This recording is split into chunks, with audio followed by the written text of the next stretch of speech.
Does your telco owe you an NBN refund? Plus, why is NBN Co pushing Aussies to 100 megabit plans?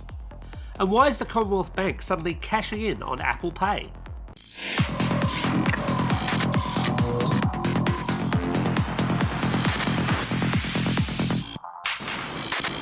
Vertical Hold, Behind the Tech News, is proudly brought to you by Belkin. Welcome to Vertical Hold, Behind the Tech News, where we talk to Australia's leading technology journalists to get the stories behind the news of the week. I'm Alex Kidman, and I'm joined by a man who left his heart in San Francisco, but his liver in Las Vegas, Adam Turner, as we go behind the headlines in search of the big picture. This week, we're once again joined by Australian IT editor Supratim Adhikari. Supratim, welcome back to the show. Thanks, guys. Great to be here. It's been a week of upsets, both in the tennis world and the tech world, although I wouldn't know anything about the tennis world. Hang on, I thought you didn't watch sport. This is all very suspicious. I didn't write this intro. I'm claiming innocence on this one.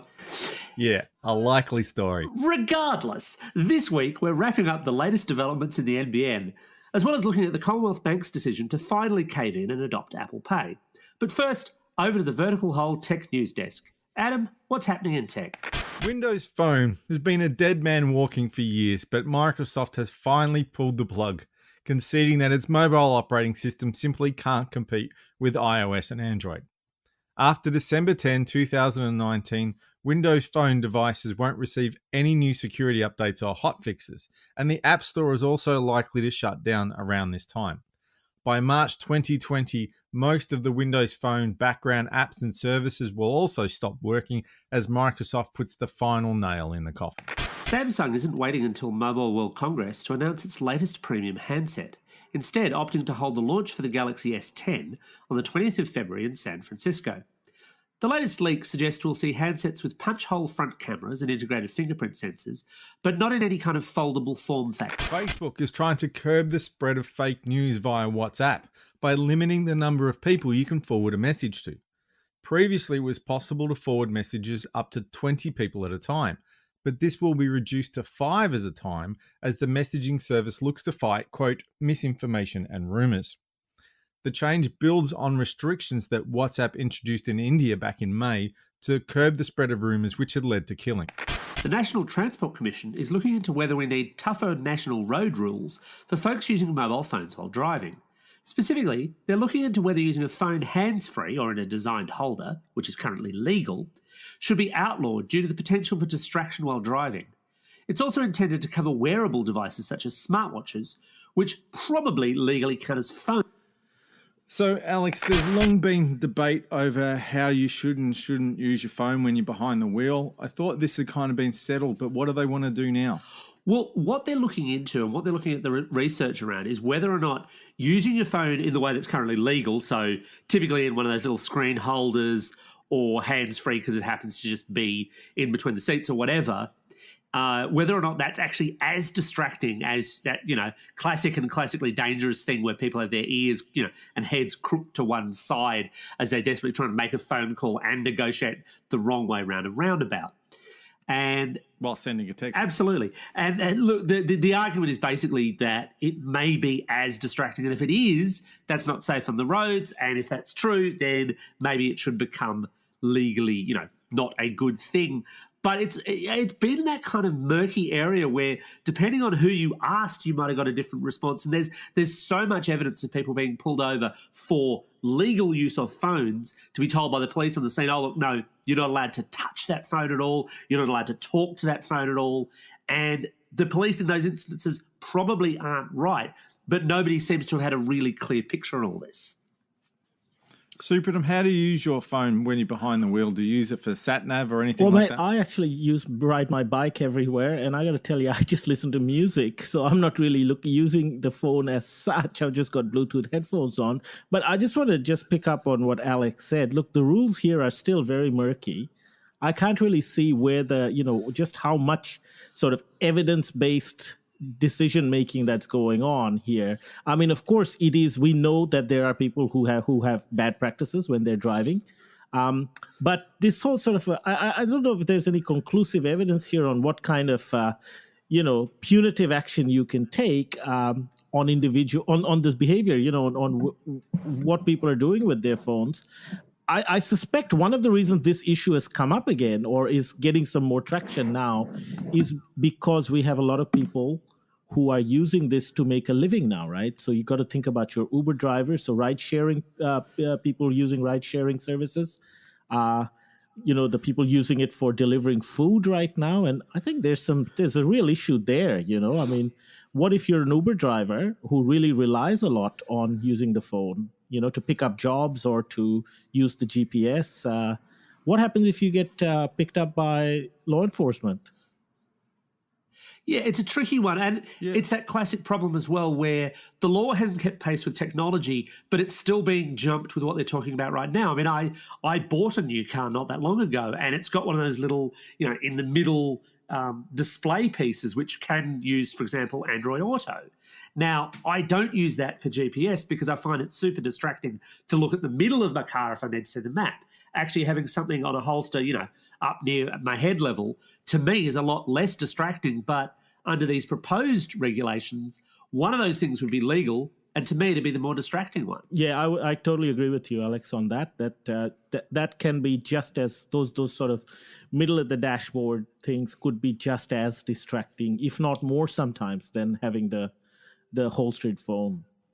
This might be the beginning of a big push to bring smart assistants into the car as well, because I've been looking at ways to cobble something together with an Android phone so I can talk to Google when I'm in the car to ask for music, ask questions, stuff like that. But I saw recently that JBL's just announced something at CES that's basically a $60 adapter to plug into your car that basically brings Google Assistant into your car. And I saw a few other things like that as well. So once you're doing that, and technically you're not actually interacting with the phone because you're interacting with something else that's plugged directly into the car, it'll be interesting to see what the law decides it thinks about that. Do we know what's happening in other parts of the world or in other jurisdictions with this sort of behavior or policing of this behavior?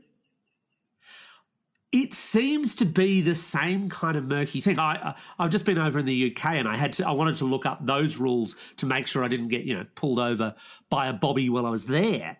And they seem to have broadly the same rules and broadly the same confusion about whether or not you can ever touch your phone, whether or not talking to it is an issue. The assistance one, I think, is an interesting one because, in fact, the car that I used when I was over in the UK was Android Auto ready. And there were a couple of instances where I ended up arguing with the damn thing because it was doing that classic, I don't quite understand what you said, but I'll do my best guess as to where it was you wanted to go or what you wanted to listen to. And I had to kind of scream at it, no, while I'm doing, 70 miles per hour down the motorway. It's not the best distraction-free experience. Sorry, I can't let you drive there, Dave. So, Adam, I feel the need to crack open a fresh can of our soup du jour because there's an awful lot happening right now with the NBN, isn't there? There is. It's been dragging on. It's still not at my house. Apparently, it's going to turn up this year sometime.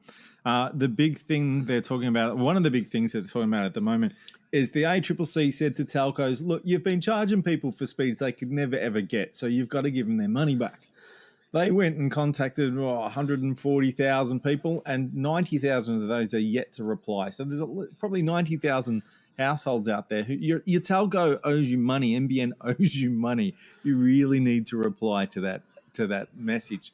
But there's a lot else going on at the moment as well, isn't there, Super? Yeah, there's a few things going on. Obviously, there's a rebate on the 100 megabit service, which is, the top tier speeds that are provided over the NBN at a retail level. And, we know that rebates, have worked really well for NBN to move the 50 Mbps plan, and get that and make that more of the default service in the market.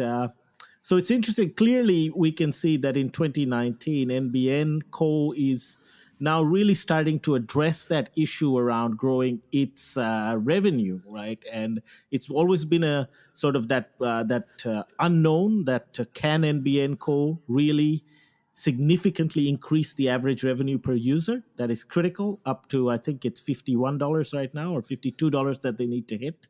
It's at $44 now. So all of the sort of, the musings you're getting from NBN Co. at the moment seem to be focused on showing to the market some sort of tangible results where you can see that, yes, there's going to be an uptick in their revenue in 2019. So was it last year we had the rebate that I think meant that you could get a 50 meg plan for the price of a 25 meg plan? Is that right? That's right. I mean, that focus on 50. Yeah. So what will the rebate be now? Is it you get 100 for the price of 50? So the way this rebate works is the ISP, in this case, gets $160 from NBN Co for each service each qualifying service that it signs up. And there are some terms and conditions around that, which there always are. And obviously, this is all for fixed line customers only. If you're in satellite or fixed wireless, doesn't apply. And then the telco can apply that however they like. They can keep all of that for themselves, or they can use it, as we've seen this week, to provide discounts to customers. And it's kind of interesting seeing how that's worked out. So because My Republic were the first off the block with this, chopping $10 a month off their 12-month plan. And that, that's a bit of a win for the consumer. Obviously, it's a cheaper plan. At the same time, 160 divided by 12 is not $10. So they're still pocketing an additional $40 worth of profit as well. And, fair enough, they're a business. But it'll be really interesting to see how close to the wire each ISP wants to go with these rebates. How many of them do they want to collect, and how much profit do they want to make just on the rebate, excluding any other profit they might happen to make?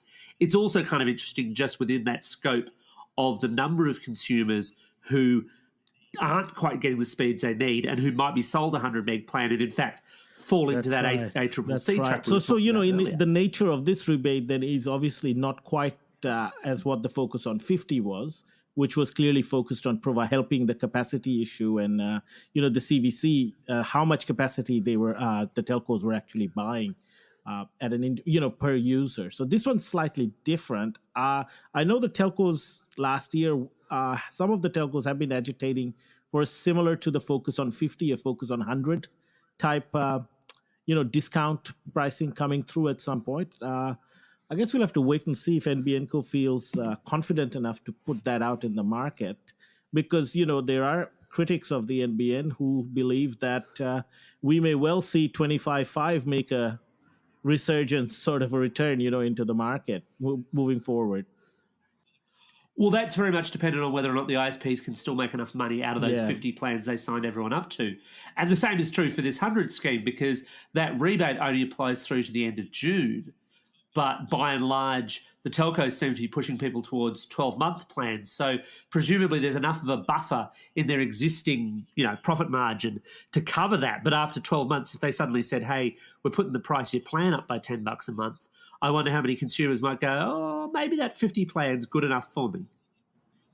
We're also getting closer to the end of the rollout, and I suspect in the last 12 months or so that they will sell a lot more of those lower end plans, because this is just my theory, but the way I see it is that the NBN gets to my suburb, right? The people who've been hanging out for the NBN sign up for it straight away. They're more likely to sign up for a 50 or 100 meg plan because they want it, they care about it, they've been waiting for it.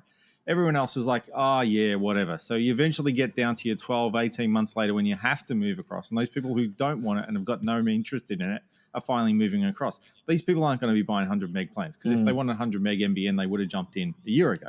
So I would imagine in the tail end of the rollout, there will be a lot more demand for 25, because these are the people who don't really even think they want the NBN. Plus all the folks, of course, who are reaching the end of their 18 months now, or who will do so in the next 12 months. Because we've seen a big ramp up in the official terminology escapes my mind for the second, but the service, the premises that are ready for service, I think ready for service is an old term now, but have yet to actually take on a service, they're going to hit the point where suddenly their existing phone lines get snipped.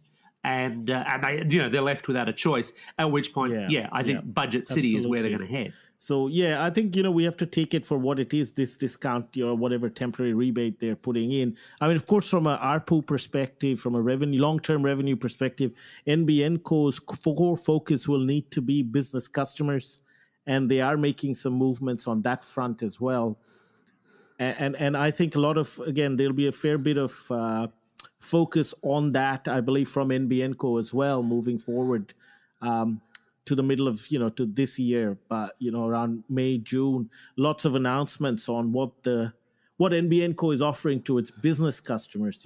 I think that's they really need to show the market that there is, real money to be made here in the enterprise end of town, and those sort of business customers is where NBN Co is going to make a lot of its money. So, Supratim, last year we saw a real effort by NBN to fix a lot of the problems that were causing people to not get the speeds they were supposed to get, or get stuck without any broadband for a long time while this was getting sorted out. They changed their ready for service to make sure they tested you could actually get a service before they cut you across. They tested the line to make sure they weren't selling you plans that you can't actually get. From your experience, have you seen that effect come through? Because I know from my experience, I'm getting a lot fewer complaints from readers than I was. Well, I think overall customer perception on the NBN has obviously improved, and that goes back to not just the HFC suspension in that was November, I think, 2017 when that suspension came through. That really was the very important. I think the HFC, those caught up in that HFC areas really were suffering a lot. They did see a substantial drop in their from their existing performance to where they were getting under the NBN. So I think that had a real impact.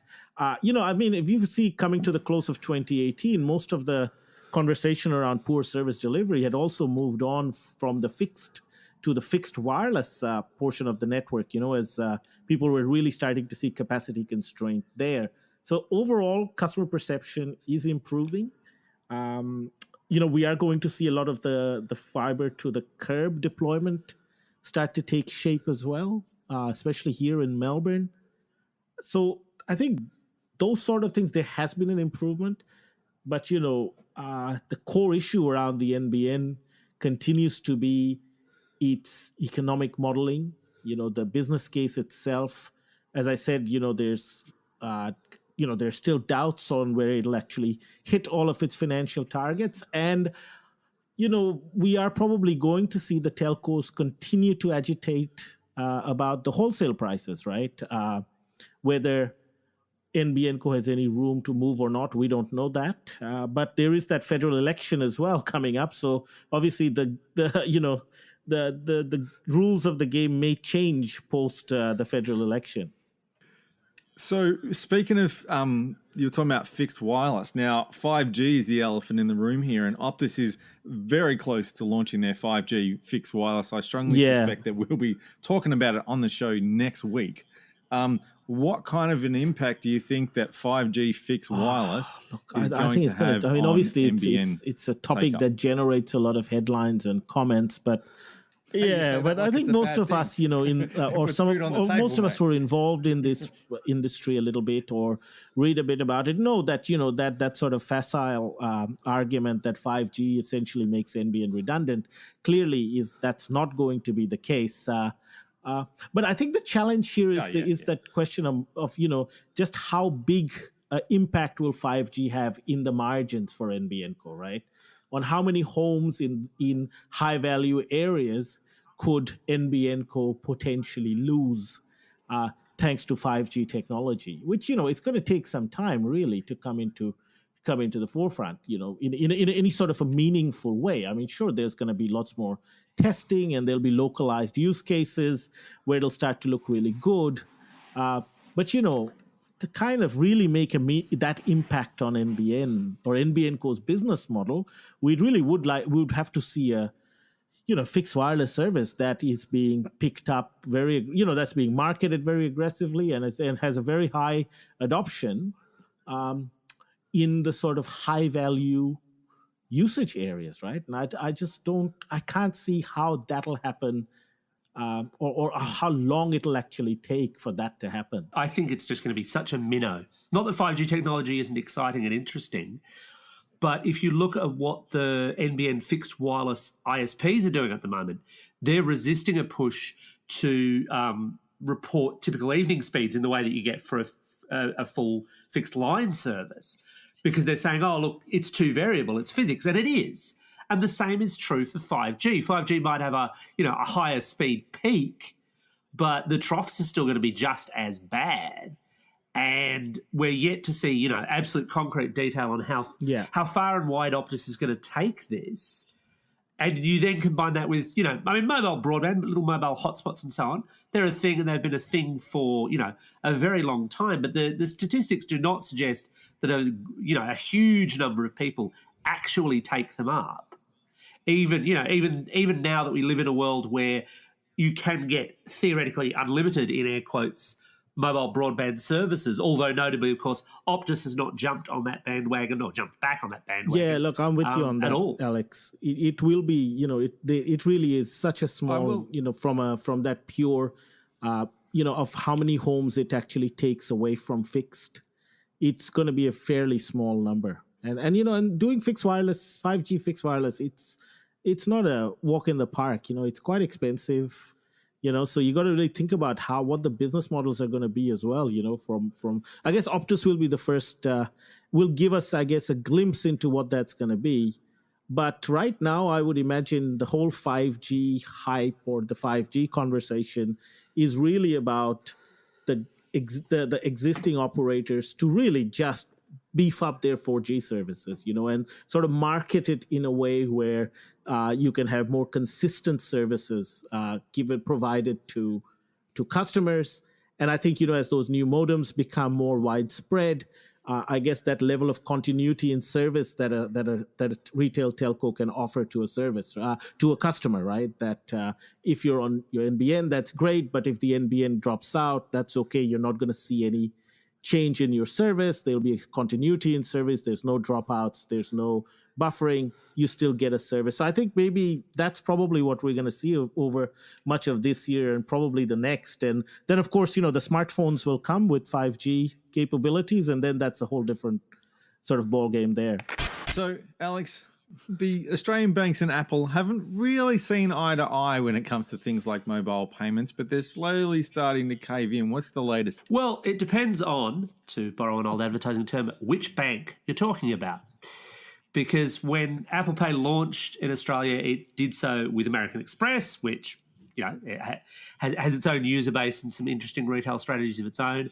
Then ANZ came on board, but then the other big three of the big four banks essentially said, well, no, we don't like Apple Pay. We basically, the hidden subtext here was, we don't like the amount of money that Apple wants for Apple Pay. We want access to the NFC on iPhones so we can run our own apps. And Apple went, Yahoo sucks, that's not happening. It went all the way to the ACCC. The ACCC looked at it and went, no, this is anti-competitive. Apple can do what it likes with its own phones. And there it kind of rested until this week when the Commonwealth Bank announced the availability of Apple Pay for its customers, making it the first of those big three that had challenged this to come to the table. Now, this wasn't exactly news. They actually announced back in December, hey, in January we'll have Apple Pay. It's just that this week happens to have been when they've said, oh, yes, we've got Apple Pay and it's wonderful, despite everything we said about it previously.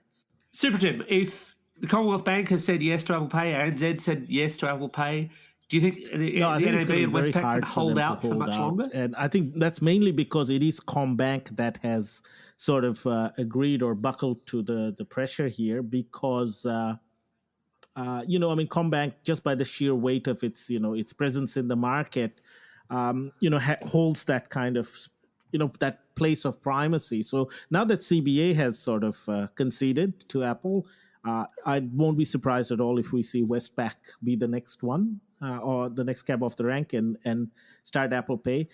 Interestingly, NAB is the only bank that seems to show, still seems to be holding a sort of a more aggressive position against Apple Pay for the moment. But I doubt they'll be able to stand out, be the standout sort of entity or the last one of the big four who chooses not to have Apple Pay, because in the current environment, the last thing you want is to tick off your already substantially angry customer base. So I think it's inevitable now that CBA has done the Apple Pay dance that the other two will join the party. Do you think it's a question of being seen to have the right technology? Because, and I must admit, I'm speaking kind of anecdotally here, but I can't say that I've seen that many people actually doing phone payments. I've done it for the purposes of writing articles. I've had it on a few of the phones, and it's always been that little bit glitchier than just pulling out a card and doing contactless. And certainly Australians love contactless payments. Yeah, but look, I mean, it I all seems to be personally with plastic, don't use not Apple Pay, phones. but I mean, CBA's commentary on it was interesting. They said that look, they've made this move simply because their customers, CBA's customers have been asking for the service. So I mean, I wonder how much of this now really just becomes a game of perception because if that is the perception from CBA that we need to provide this service to our customers, like I think that you can't sort of. I think that perception becomes too important for the other two banks to sort of say no, to run counterintuitively to that. And this thing has really never been about technology as such or capability, right? Of whether a bank can do it or not, or whether these integrations are possible or not. It was always, as you mentioned before, about fees and money, right? And I think it's kind of, and I guess this is one of the reasons why the banks that were against Apple Pay never really won any sympathy, because what they were accusing Apple of doing is something that they've been very accustomed to doing themselves, right, to their customers and to the market by and large. So there was that's why there really wasn't any sort of sympathy given to the banks, and it's always been just about the fees, right? Banks not wanting to carve out a piece or give Apple a piece of the action. Well, obviously, it would seem now that banks would rather take that hit as long as they believe that it doesn't help or it helps them maybe hold on to their customers a little bit better, or maybe prevent some of that churn in the market. I wonder if, I mean, it's a win for Apple because they get these fees out of the Commonwealth Bank, but I wonder if it's not a bigger win for them as well, because it may open up something that we've seen overseas, which is you go to a lot of retail places overseas. I've seen it in the States, I've seen it in Europe, and they'll have little things saying, Apple Pay accepted here, as though it was Visa or MasterCard or anything like that. I wonder if we might not see a little bit more marketing around that. Now, at a technology level, of course, it's all just NFC. So that doesn't matter. And pretty much anywhere that can do contactless here will be able to do Apple Pay. But I wonder if we won't see more of that kind of signage and promotion of Apple Pay. Yeah, I think you're right. I think we might start to see that pop up a lot more now, especially through the course of this year. I think we will start to see that sort of signage start to show up a lot more. I mean, it's a little bit like those, the kind of signage we see around buy now, pay later services, that you now see around. A lot of retailers like to showcase that. So yeah, I think you're right. We're going to start to see that, and I think the banks will probably be very happy to encourage that as well. The thing you've got to keep in mind is that Australia has some of the highest take up of contactless cards in the world, which is why Apple Pay doesn't seem like such a big deal. But in a market like the US, Apple basically wants everyone to think that contactless payments is Apple Pay, basically that they invented it. So they're not just saying we have Apple Pay, they're saying we have contactless payments. It's a big deal because they don't have the take up for the cards that we do. But Apple's a bit unlucky that so many Australians already have the cards that, as you say, it's more of a hassle. Well, yeah, I guess that will be tested now, isn't it? I guess in one way it's a good thing for Apple that, Australia being such a high adoption market, it's a great place for Apple to use the experience here and then sort of pitch that to other markets and other geographies and show what's capable and show them what can happen in a high adoption market where you have savvy iOS product users. But the flip side, as you said, is that look, we're already used to a lot of convenience, especially with tap and pay. Will everyone feel comfortable enough, or will they feel that as if it is a huge leap in experience? We don't know. What we do know is, look, we do have a lot of Apple users. Apple does use, marketing and hype very effectively. And there'll always be a group of, obviously early adopters and people who will sort of, I guess, espouse the case for Apple Pay being that big next leap in payments, How annoyed, though, would you be if you're Samsung or Google because they've had Samsung Pay and Google Pay with a lot of the banks, credit unions all over the place already. And in fact, for Commonwealth Bank, grabbing Apple Pay, it was the last of those big three that it needed. That's right. But Apple gets all this attention for That's right. finally And, coming to the the party. one other thing I've really noticed, which was really interesting last year, was the banks doing a lot of integration with Alipay, and really trying to get their, getting shops to come on board and really targeting, big. Where there are big concentration of Chinese tourists moving in and out of this country. So that's quite an interesting sort of play happening now as well. This sort of, they're really talking up their Alipay integrations. Which is sort of I guess a trend that sort of really started last year in 2018, but I suspect it's going to continue to be a big sort of it'll be pushed quite hard by the banks as well, I think, and shops as well. Well, that just about wraps up another episode of Vertical Hold. And as always, we'd love to get your feedback on the show, so feel free to comment via Twitter or the Vertical Hold Facebook page. Thanks to Supratim for joining us. My pleasure, guys. Thanks everyone for listening. We're on a big push this year to reach more people, so it really helps if you jump on iTunes or your podcasting platform of choice. Leave us a review to help spread the word.